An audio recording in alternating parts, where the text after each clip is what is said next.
수밖에 없었습니다. 이유는 우리가 아는 것처럼 콩레이라고 하는 태풍이 그 위력이 작지 않기 때문이었습니다. 2년 전에 찾아왔던 차박급 위력처럼 적지 않은 피해를 가져오지 않을까 긴장하면서 지내는데, 물론 저 아래쪽에는 많은 피해들이 있는 것 사실이지만 2년 전에 비하면 그래도 큰 피해는 없이 태풍이 동해 쪽으로 빠져나갔던 것 같습니다. 태풍이 오면 이 비바람을 동반하게 되는데, 오늘 이 예배 가운데 이 성령의 태풍이 불어서 우리 심령 속에 은혜의 단비가 내리기를 주의 이름으로 축복합니다. 10월의 삶을 우리가 살아가고 있습니다. 10월의 들녘과 과수원을 한번 우리가 가보지는 못할 망정 한번 그려봅니다. 그러면 이 그림처럼 곡식들이 점점점 무르익어가고 있고, 또 과일들도 탐스럽게 익어가는 것을 볼 수가 있습니다. 참 가을은 좋은 것 같아요. 가을은 남자의 계절이라 그런지. 그래서 일찍이 이 가을은 하늘도 높고 또 말도 살찐다, 천고마비의 계절이라 그렇게 말들 하지 않습니까? 하나님께서 우리에게 주신 은총들이 있는데, 그 중에 한 가지의 은총의 영역이 일반 은총입니다. 이 일반 은총의 영역 속에 있는 것이 한 가지가 뭐냐면 자연입니다. 하나님이 창조하신 자연을 통해서 우리 인간들로 하여금 기쁘게 살도록 하나님이 하셨어요. 요즘 코스모스 한 송이를 볼지라도, 감나무에 극상품의 열매가 아닐지라도 열매들을 우리가 바라보면서, 또 내가 가꾼 곡식 하나가 연걸어가는 그러한 모습을 보면서 우리 마음에 기쁨이 있는 것 아니겠습니까? 여러분, 자연을 바라보면서 마음에 기쁨이 있을 때 이 의학적으로 우리 마음에 엔돌핀이 솟는다고 그러죠. 엔돌핀이 솟을 때 면역력이 강하고 또 이 질병을 이겨갈 수 있다. 그렇게 이야기하지 않습니까? 여러분, 이 자연, 하나님 주신 이 가을의 자연을 바라보면서 또 기뻐하고 감사할 수 있기를 바랍니다. 나아가서 우리가 자연을 바라보고 기뻐하는 것뿐만 아니라 자연을 바라보면서 정말 감동할 때 이 엔돌핀보다 400배나 더 좋은 다이돌핀이 우리 마음에 생긴다는 거예요. 엔돌핀도 좋은데 400배나 더 좋은 다이돌핀이 생긴다면 얼마나 좋겠어요. 그러니까 여러분이 자연을 그냥 눈으로만 감상하지 말고 표현을 해야 돼. 야, 아름답다. 여러분, 하나님이 만드신 자연 세계는 이처럼 아름다운데 정말 아름다운 것이 무엇일까요? 하나님의 형상으로 지음받은 인간이에요. 사람은 참으로 아름다운 거예요. 왜? 사랑의 대상이기 때문에. 자연을 바라볼 때 어떤 유명한 화가의 그림을 우리가 감상할 때 와, 이런 표현을 하잖아요. 그런데 유명한 화가가 그린 그림과도 좋게 비교할 수 없는 사람이 나와 함께 있는, 내 옆에 있는 사람이에요. 자, 이번에는 지그시 사랑하는 마음을 품고 하나님의 최고의 걸작품인 옆 사람을 한번 감상하면서 와 하고 한번 놀라보세요. 두 사람은 열받는 것 같아.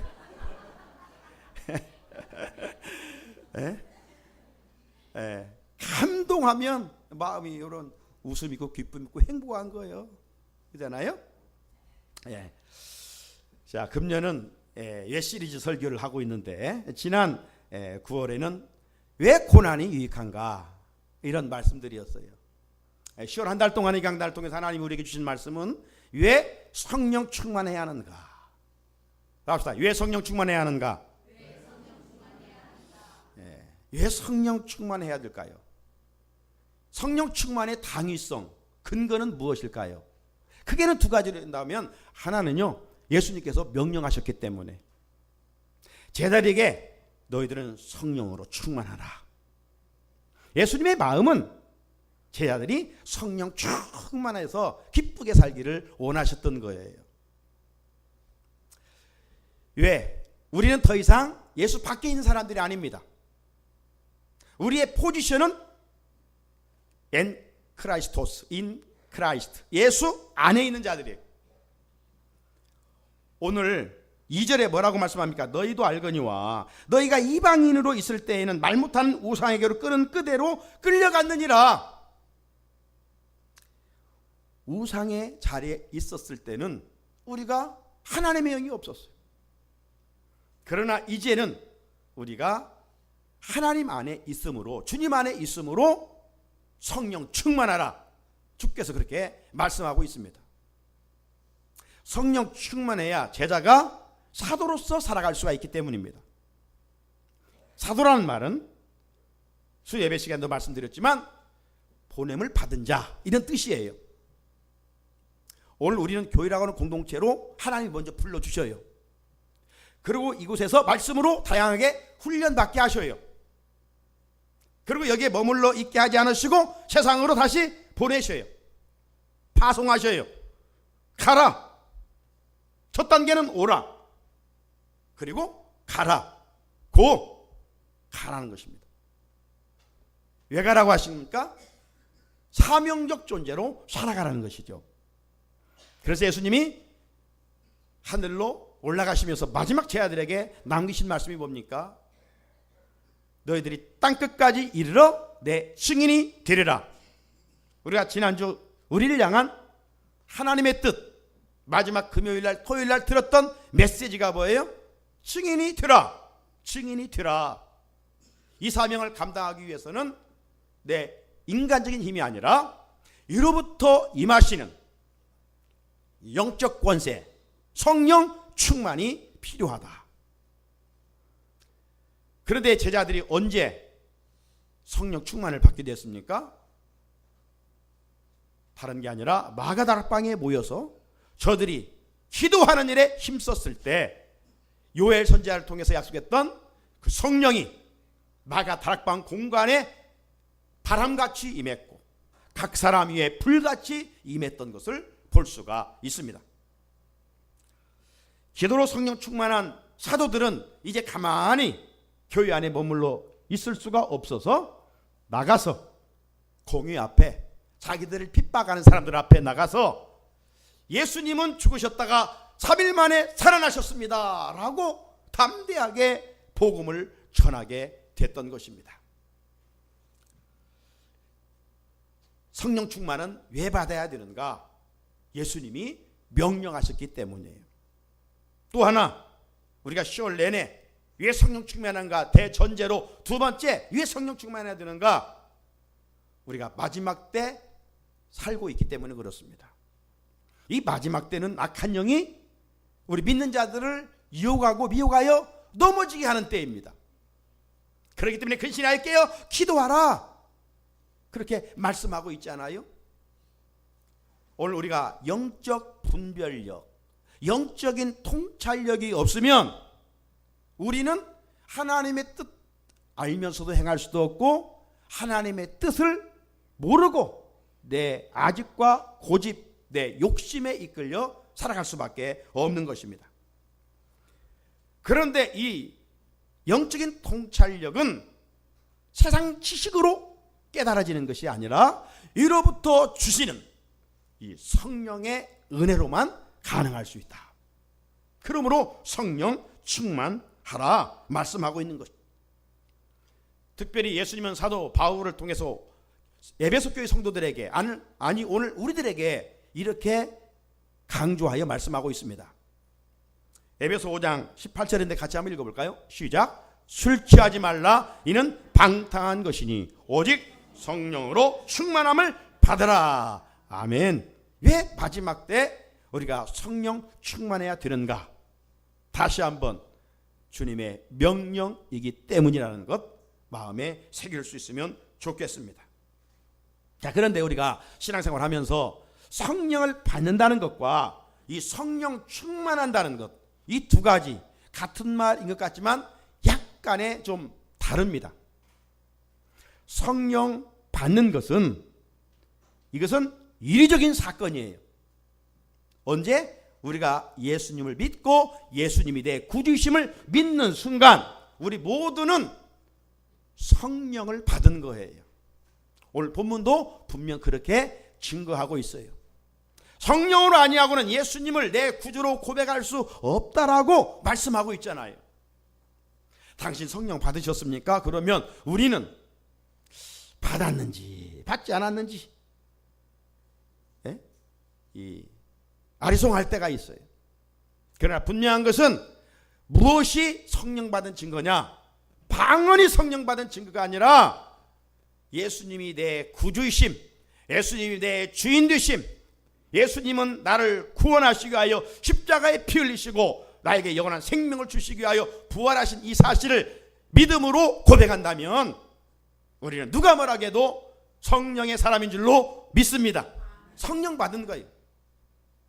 그런데 이 마지막 때는 그 성령 받은 것으로는 우리가 악한 세상을 살아갈 수가 없어요. 그래서 성령 충만하라고 말씀하는 거예요. 이 성령 충만은 인위적 사건이 아니에요. 계속 받아야, 반복적이에요. 지속적으로 받아야 돼요. 그렇지 아니하면 우리가 예수의 제자답게 살아갈 수가 없어요. 이 마귀와 싸워서 이길 수가 없어요. 우리는 보이지 않는 영적 치열한 전투 현장에 있어요. 마귀는 하나님의 뜻을 거슬려 살도록 우리를 유혹해요.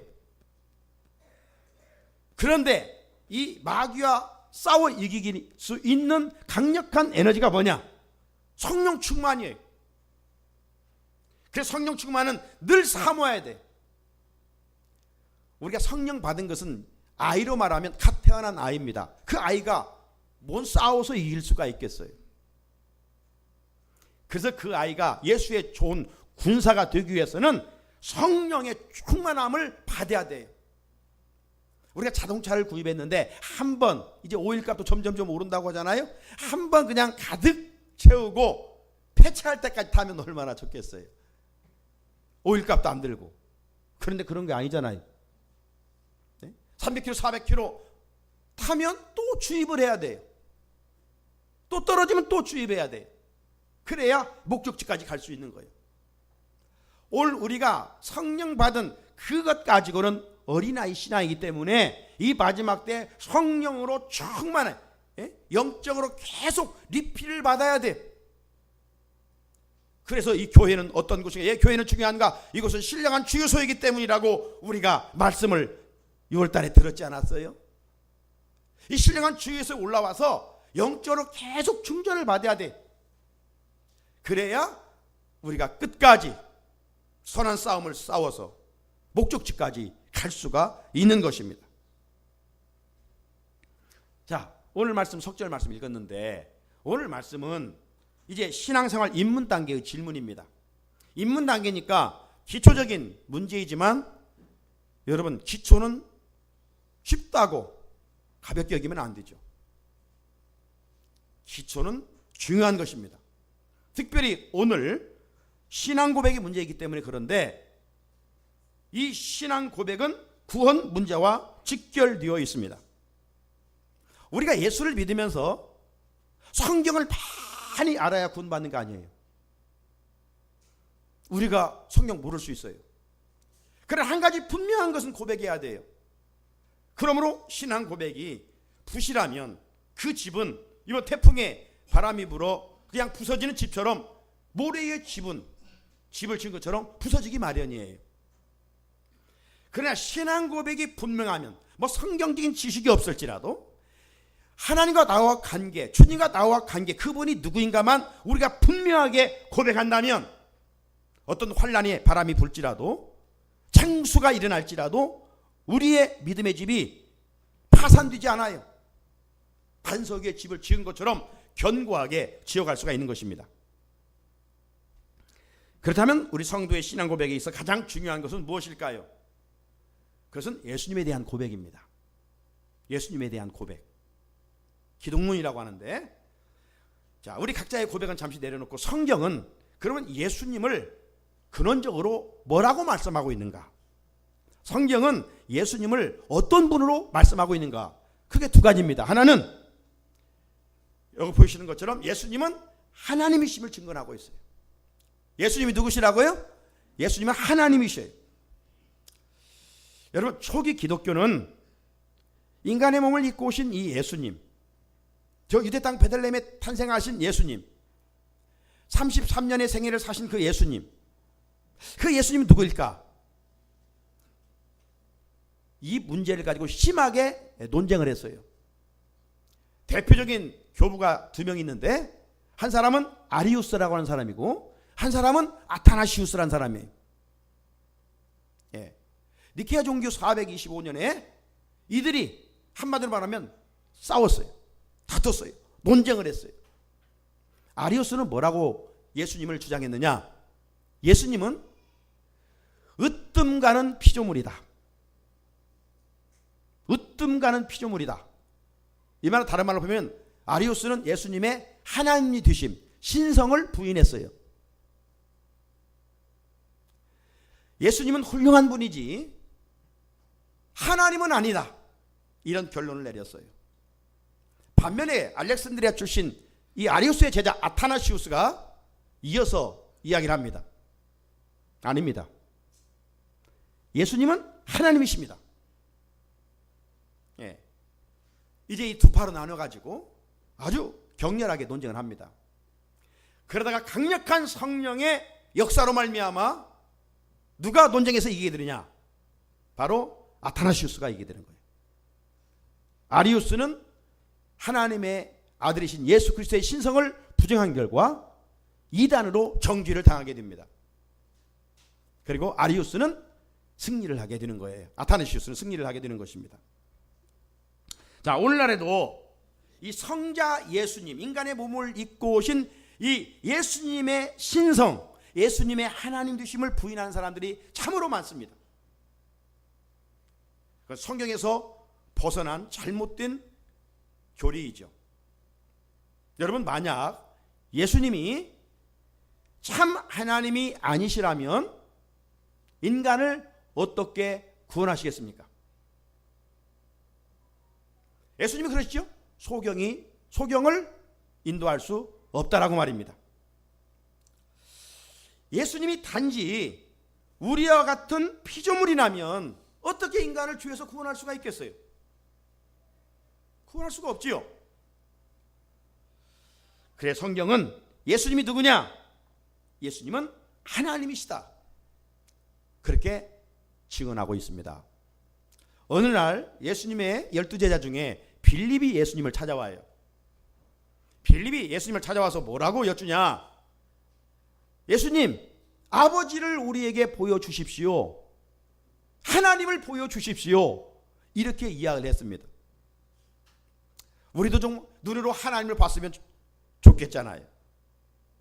그러나 하나님은 영이시기 때문에 그분은 거룩하여 죄인된 우리가 그분을 보면 죽어요.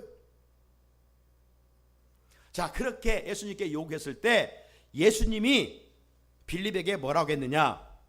요한복음 14장 9절인데요. 같이 한번 읽어볼까요? 시작. 예수께서 이르시되 빌립아, 내가 이렇게 오래 너희와 함께 있으되 네가 나를 알지 못하느냐? 나를 본 자는 아버지를 보았거늘 어찌하여 아버지를 보이라 하느냐. 할렐루야. 예수님의 이 말씀이 뭐예요?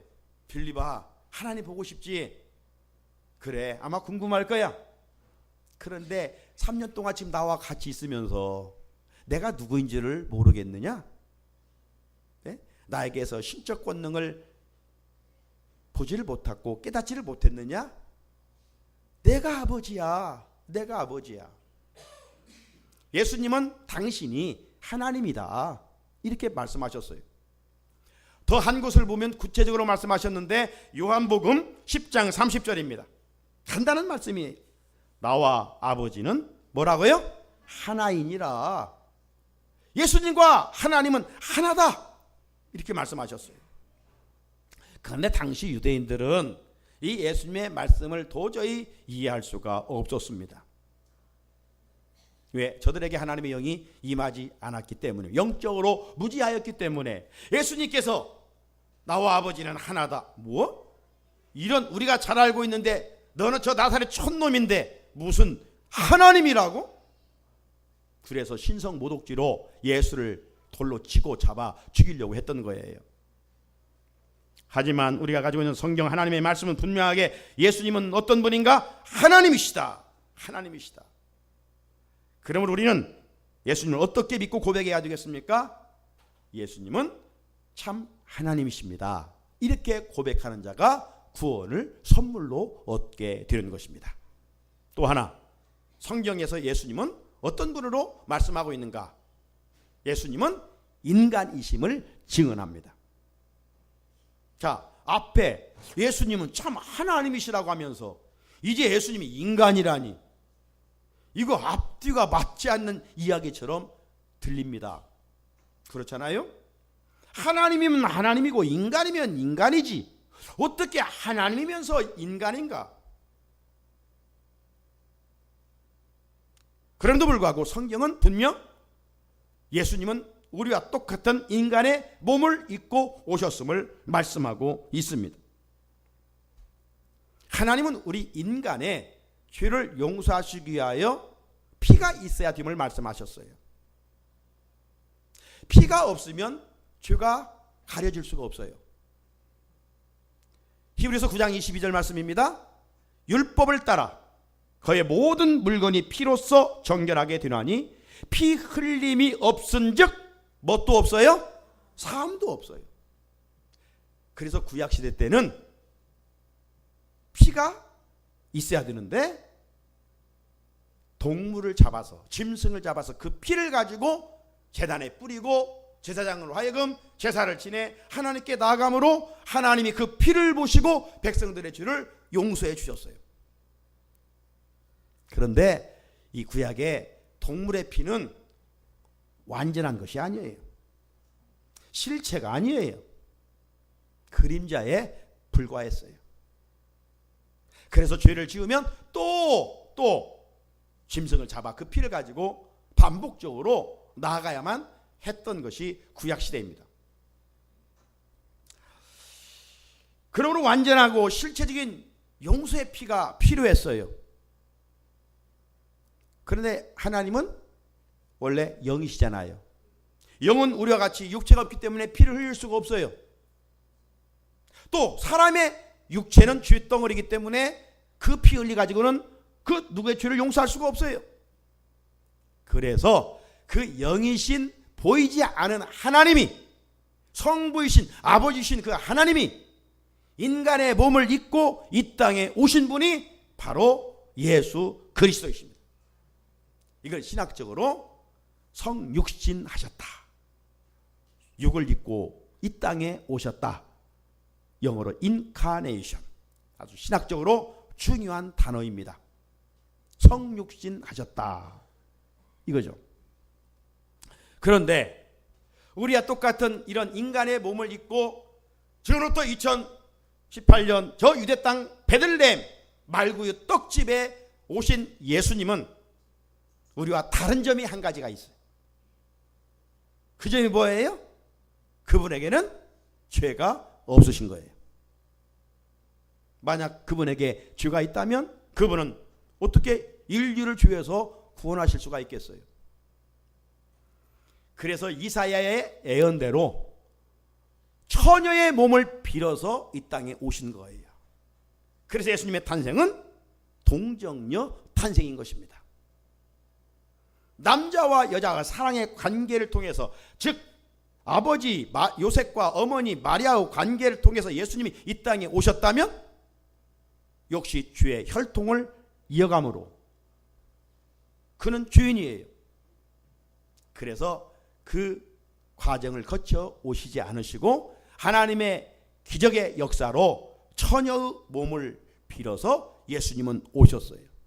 그래서 그분에게는 참 인간이시지만 죄가 없으셔요.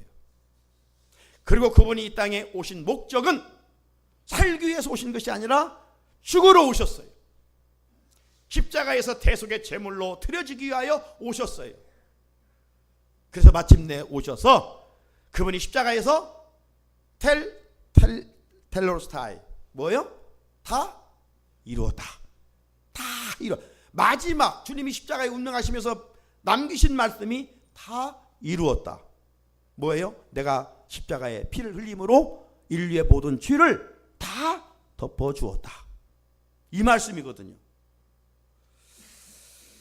자, 그렇다면 오늘날 성령 받은 우리 그리스도인들은 이제 즉 예수님 안에 있는 우리들은 그 예수님을 어떤 분으로 고백해야 될까요? 오늘 고린도전서 본문에 기록이 되어 있는데 역사적으로 보면 예수님에 대한 세 고백이 크게 있었습니다. 첫째는 예수님을 선생으로 고백하는 사람들입니다. 이 고백은요, 예수님을 인격적으로 만나기 전 시몬 베드로의 고백입니다. 어느 날 예수님이 이 갈릴리 바닷가 근처를 다니시다가 한 배에 오르셔서 무리들에게 설교를 하시는데 그 배의 주인이 시몬의 배였어요. 베드로의 배였어요. 베드로의 본래 이름은 시몬이에요. 시몬 베드로의 배에 올라가셔서 말씀을 다 마치신 후에 그때 당시는 상황이 어떻습니까? 그 어부 출신 베드로가 밤새 물고기를 잡으려고 했지만 한 마리도 잡지 못하여 허탈한 상태에 있었습니다. 그런데 예수님이 말씀을 마치신 후 베드로에게 뭐라고 말합니까? 저 깊은 데로 가서 그물을 내려 고기를 잡으라. 이렇게 말씀하셨어요. 그때 베드로가 시몬이 이렇게 반응합니다. 누가복음 5장 5절 같이 읽어봅니다. 시작. 선생님, 시몬이 됐다 이르시되 시작. 선생님, 우리들이 밤이 새도록 수고하였으나 잡은 것이 없지만은 말씀에 의지하여 내가 그물을 내리이다. 아멘. 이때는 시몬이 예수님을 처음 만난 시간이에요. 그걸 처음 그분이 베드로에게 말하고 있는 겁니다. 그때 베드로의 고백은 뭐라고요? 선생님, 선생님. 나중에 물고기 그물이 찢어지게 잡고는 이제 호칭이 변하죠. 주여, 나는 주인으로소이다. 그 예수를 만나기 전 시몬은 예수님을 선생님 이렇게 고백을 하고 있는 것입니다. 또 한 사람, 예수님을 찾아와 질문을 했던 율법사입니다. 율법사는요, 율법 구약에 대해 성경 박사예요. 누가 봐도 다른 사람은 모를지라도 예수님의 그 사역을 보면 분명 이분은 주님이시고 메시아임을 알아야 할 사람이에요. 그런데도 예수님을 찾아와서 뭐라고 이야기합니까? 마태복음 22장 36절 보면 선생님, 율법 중에 어느 계명이 크니까? 이처럼 오늘날에도 예수님을 훌륭한 선생 정도로 고백하는 사람들이 많이 있습니다. 예수님 어떤 분이냐? 좋은 말씀 전하고 가신 분이다. 위대한 스승이다. 이렇게 생각하는 사람들이 있습니다. 오늘 예배드리는 우리들 중에는 이런 분은 한 명도 없겠지요. 이런 신앙 가지고는 절대로 구원을 얻을 수가 없어요. 그럼에도 불구하고 이 세상에는 예수님이 누구냐? 선생님이다. 자, 두 번째, 이 세상에 또 어떤 사람들은 예수님을 선지자로 고백하는 사람들이 있습니다. 예수님께서 필리포 가이사라 지방을 가셨어요. 거기에는 아주 이방의 신전들이 많은 곳입니다. 자, 그런 한복판에서 예수님이 제자들에게 묻는 거예요. 사람들이 나를 누구라 하더냐. 그러니까 제자들이 대답합니다.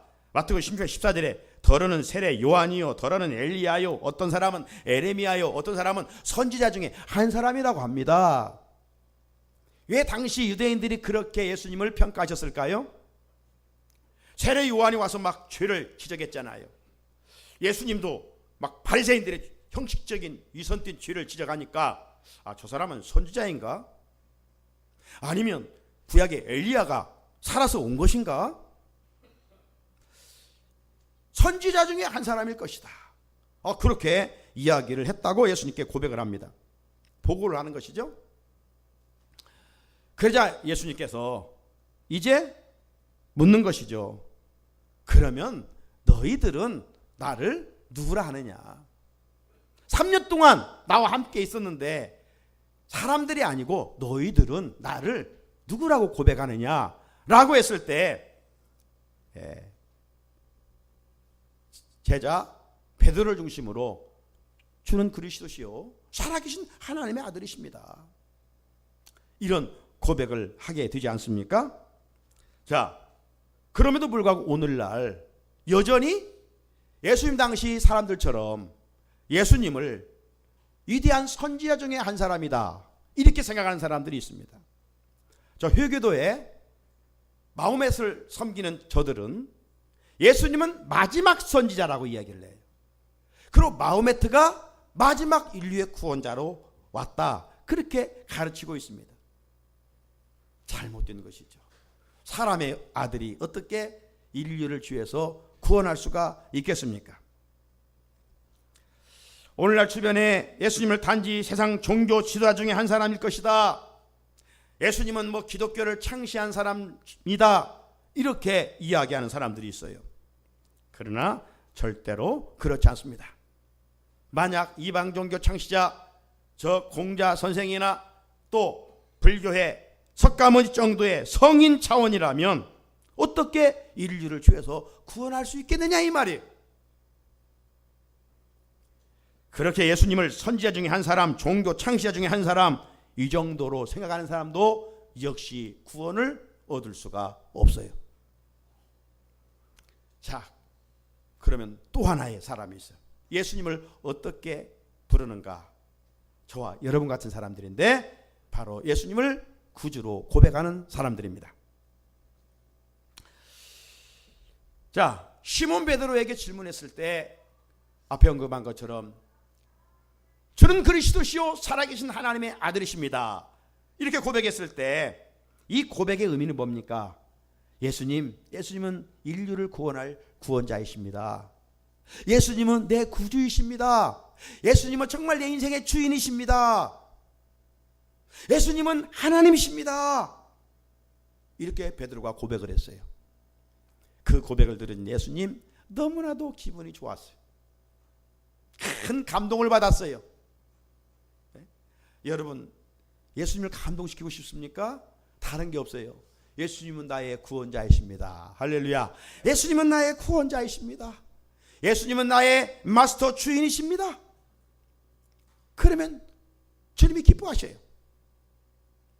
그랬을 때 감동받으신 예수님이 시몬을 베드로를 향해 뭐라고 하냐? 바요나 시몬아 네가 복이 있도다. 여러분 복 있는 사람이 누구예요? 세상의 부자들입니까? 권력자들입니까? 아니에요. 정말 복 있는 사람은 누구냐? 예수님을 나의 구주로 고백하는 사람인 줄로 믿습니다. 그러니까 여러분 이 정체성을 가지고 당당하게 세상을 살아가야 돼요. 네? 세상 사람들은 좀 부자로 살아가는 것이고 우리는 잘 사는 사람이에요. 네? 예수님을 구주로 고백하는 이 신앙 고백이 하나님의 나라까지 우리를 인도하시는 거예요. 돈으로 천국 가는 게 아니잖아요. 의심 많았던 제자 도마가 있지요. 도마가 없을 때 7명의 제자들이 모여 있을 때 부활하신 예수님이 그곳에 나타나셨어요. 그 7명이 부활하신 예수를 만나고 이제 늦게 도마가 오니까 도마야 우리가 부활하신 예수님을 만났어. 그러니까 도마가 믿지를 못하는 거예요. 아마 도마의 고백이 솔직한 한계를 가진 우리 인간의 고백 아닐까요? 어떻게 죽은 사람이 살아납니까? 믿지를 못했어요. 나는 내 두 눈으로 예수님의 창자국도 보고 양손과 양발의 못자국도 봐야만 나겠는 예수를 믿어. 그랬을 때 긍휼을 베푸시는 주님께서 다시 의심 많은 도마에게 나타나잖아요. 그리고 하신 말씀이죠. 도마야 네가 보는 거로 믿느냐? 보지 않고 믿는 자들은 복이 있도다. 할렐루야. 우리는 예수님의 육신의 모습을 보지 않았어요. 그럼에도 불구하고 믿어지잖아요. 그러니까 우리가 복 있는 사람이에요. 복 있는 사람. 그런데 그리고 이제 도마가 이렇게 고백합니다. 여기 있는 말씀처럼 도마가 대답하여 이르되 나의 주님이시요 나의 하나님이시라. 부활하신 예수님을 만나고 고백하는 거요. 정말 당신은 나의 주시고 당신은 정말로 하나님이십니다. 그런데 이런 고백은 누구나 다 할 수 있는 고백이 아니에요. 누구만 할 수 있어요? 성령의 사람만이 할 수가 있어요. 성령의 사람만. 오늘 본문 3절을 보십시오. 그러므로 내가 너에게 알리노니 하나님의 영으로 말하는 자는 누구든지 예수를 저주할 자라 하지 아니하고 또 성령으로 아니하고는 누구든지 예수를 주시라 할 수 없느니라. 할렐루야. 어떻게 예수님을 구주로 고백할 수 있다고요? 성령의 사람만이 예수님이 내 구주이심을 고백하고 그 고백을 통해서 영원한 하나님의 나라에 갈 수 있다는 것입니다. 성령이 임하지 않은 사람들은 예수님이 그저 선생님으로 보이고 예수님이 위대한 종교 지도자로 보일 뿐이에요.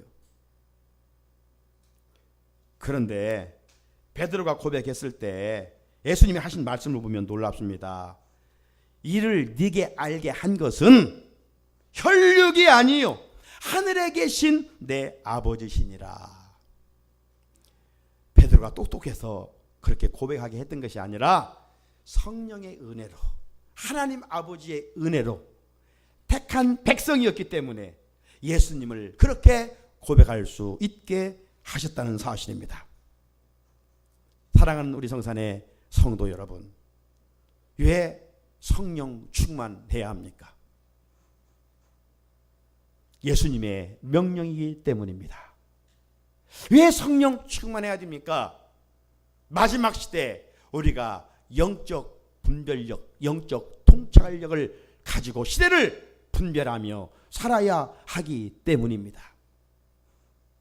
성령 충만은 한 번으로 지난번 특세로 끝나는 것이 아니라 계속 끊임없이 하나님과 개인적인 골방에서 씨름해 나갈 때 영적 충전을 받게 되는 것입니다.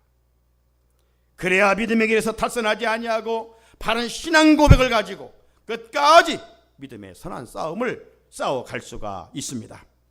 그래서 예수님은 사도 바울을 통해서 성령으로 충만함을 받으라, 성령으로 충만함을 받으라 명령하셨습니다. 여러분에게 예수님은 누구이십니까? 예수님은 나의 주인이십니다. 예수님은 나의 구주이십니다. 이 고백은 누구나 할 수 있는 것이 아니라 성령의 사람만이 할 수 있고 이 고백을 끝까지 이어갈 수 있는 비결은 성령 충만이요. 그래야만이 영원한 하나님의 나라에 이를 수 있다는 것입니다. 우리 모두 성령 충만하여 삶에 하나님의 은혜가 임하고 약속의 땅에 들어가는 귀한 은혜가 있으시기를 주님의 이름으로 축복합니다. 우리 같이 하나님 나로 하여금 성령 충만케 하옵소서.